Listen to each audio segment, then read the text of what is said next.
आर्थिक तौर पर दुनिया के बड़ी अर्थव्यवस्थाओं वाले देशों के मंच G20 का सम्मेलन पहली बार दक्षिण अफ्रीका में आयोजित हो रहा है 22 और 23 नवंबर को।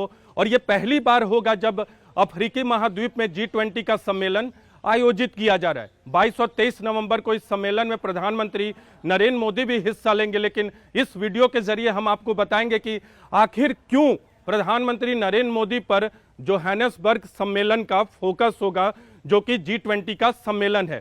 5 वजहों से प्रधानमंत्री नरेंद्र मोदी पर इस सम्मेलन का फोकस होगा। पहली वजह आपको बता रहे हैं, दरअसल साल 2023 में जब दिल्ली में भारत की अध्यक्षता में G20 का सम्मेलन हुआ था, तब प्रधानमंत्री नरेंद्र मोदी की पहल पर ही अफ्रीकी यूनियन, जो कि एक संघ है, उसे G20 की सदस्यता 21वें सदस्य के तौर पर दिलाई गई थी। तो भारत की भूमिका अफ्रीकी यूनियन को सदस्य के तौर पर रखने में G20 में अहम रही है और प्रधानमंत्री नरेंद्र मोदी की भूमिका सबसे अधिक रही है। इसलिए प्रधानमंत्री नरेंद्र मोदी इस सम्मेलन में रहेंगे, तो इसलिए इस बार जोहानिसबर्ग सम्मेलन का फोकस प्रधानमंत्री मोदी पर ज्यादा रहेगा। दूसरी महत्वपूर्ण वजह आपको बताते हैं कि आखिर क्यों रहेगा प्रधानमंत्री नरेंद्र मोदी पर दक्षिण अफ्रीका में हो रहे G20 सम्मेलन का फोकस। दूसरी वजह यह है कि प्रधानमंत्री नरेंद्र मोदी हमेशा ग्लोबल साउथ और कमजोर देशों की आवाज को वैश्विक मंच पर मजबूती से रखते हैं और ग्लोबल साउथ की आवाज को मजबूती देने के मकसद से ही साल 2023 में प्रधानमंत्री नरेंद्र मोदी ने अफ्रीकी यूनियन को G20 की सदस्यता दिलाई थी, क्योंकि ग्लोबल साउथ में ही इस बार G20 का सम्मेलन हो रहा है। दक्षिण अफ्रीका भी ग्लोबल साउथ के देशों में आता है और अफ्रीकी महाद्वीप के ज्यादातर देश ग्लोबल साउथ के देशों में आते हैं। तो ग्लोबल साउथ की आवाज को मजबूती दिलाने में जिस तरह से पीएम की भूमिका रही है और उसी देश में अगर G20 का सम्मेलन आयोजित हो रहा है, तो इसलिए पीएम नरेंद्र मोदी पर इस बार जोहानिसबर्ग सम्मेलन का फोकस रहेगा। उनके जो भाषण होंगे, संबोधन होंगे, उस पर दुनिया के देशों की नजर रहेगी।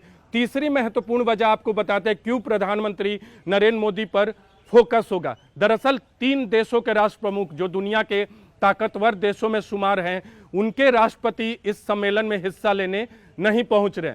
अमेरिका के राष्ट्रपति, रूस के राष्ट्रपति, चीन के राष्ट्रपति, तीनों राष्ट्रपति इस सम्मेलन में हिस्सा लेने नहीं पहुंचेंगे। इसलिए प्रधानमंत्री नरेंद्र मोदी के संबोधन पर और उनके जो विचार होंगे G20 सम्मेलन के दौरान, उसमें महत्वपूर्ण नजर होगी तमाम सदस्य देशों की और दुनिया के अलग अलग संगठनों की, जो कि G20 सम्मेलन में हिस्सा लेते हैं। चौथी महत्वपूर्ण वजह यह होगी कि इप्सा IBS यानी इंडिया, ब्राजील और साउथ अफ्रीका का जो फोरम है, उसकी बैठक भी इस G20 सम्मेलन के साइडलाइंस में होगी।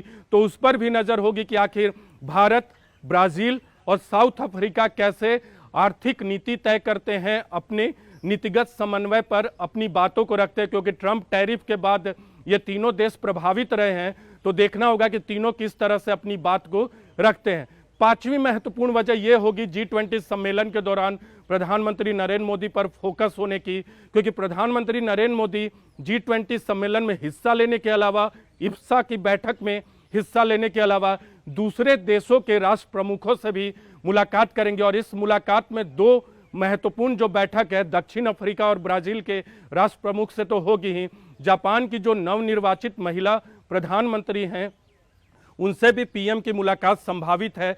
ऑस्ट्रेलिया के प्रधानमंत्री से पीएम की मुलाकात संभावित है और इसके अलावा दूसरे देशों के राष्ट्र प्रमुखों से प्रधानमंत्री नरेंद्र मोदी की मुलाकात संभावित है। आधिकारिक तौर पे इसकी जानकारी वक्त के साथ आएगी जब प्रधानमंत्री दक्षिण अफ्रीका पहुंच जाएंगे। इसके अलावा बात करते हैं G20 की। G20 एक ऐसा संगठन है जो कि आर्थिक तौर पे कोई औपचारिक संगठन नहीं है, ये एक अनौपचारिक संगठन है, लेकिन इसमें 21 सदस्य देश और समूह हैं, 2 समूह हैं और 19 देश इसके सदस्य हैं। तो ये आर्थिक तौर पे नीतिगत फैसले करता है, अनौपचारिक वैश्विक मंच है, लेकिन इसकी ताकत कितनी है उसका अंदाजा आप इस बात से लगा सकते हैं कि दुनिया के GDP का 85% प्रतिनिधित्व इस मंच पर होता है। GDP का 75% ट्रेड यानी व्यापार का प्रतिनिधित्व इस मंच के जरिए होता है और 60% दुनिया की जो जनसंख्या है वो G20 के जरिए अपना प्रतिनिधित्व करती है।